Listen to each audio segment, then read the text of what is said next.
What are the biggest pain points for novice and advanced QLS members? For the investor learning this? Yeah, yes. All right, you hear me? You hear Yep. me? You hear me? Hear me? Okay.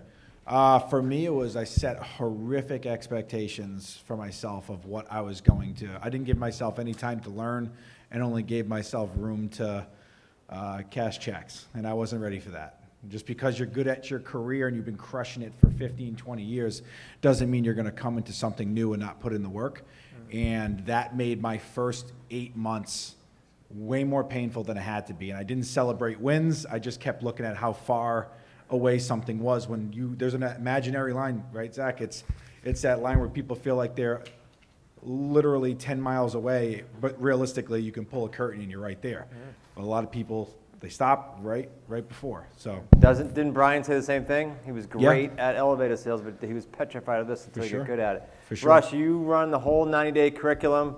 For those that don't know Russ or haven't met him yet, you need to do that tomorrow. It's going to be a bunch of nuggets in there. What do you see as, not yours, what have you seen as pain points in the 90-day curriculum, and what do you suggest? Well, it was going to be my pain point when I originally started, which is just absolutely fear of calling, right?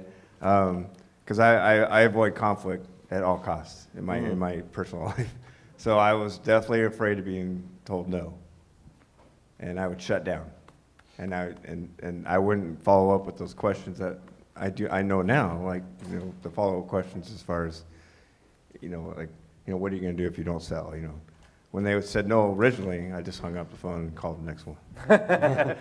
Right. So how did you get through that? This is good because that's one of the biggest pain points, I would think. Does everybody agree with that? Right here? Yeah. Sure. So how did you get through it, or how do you help students get through it now that you have hindsight? Well, Zach says it all the time. It's just at bats, right? You get up to bat over and over and over again, and then the fear just goes away. It was just making more dials and just telling yourself, stop being. And what about call critiques?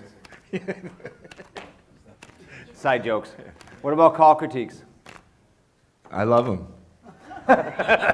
So someone talk about the effectiveness of that and the learning curve, because that's a big deal. Well, it was huge for me. I've expressed it before where I wasn't sending Chris calls, and I was going a lull through my business. I started sending him calls. Bam, 2 takens. Boom, right up. Just boom, bang. That's it. Just if you're an associate, send your coach calls. It is definitely going to help. Okay, so I'm retracting now. It's the number one thing I don't like to do is call critiques, apparently. Yeah, not on the... Because everybody else is in, so you have amazing coaches because they like listening to you on the phone.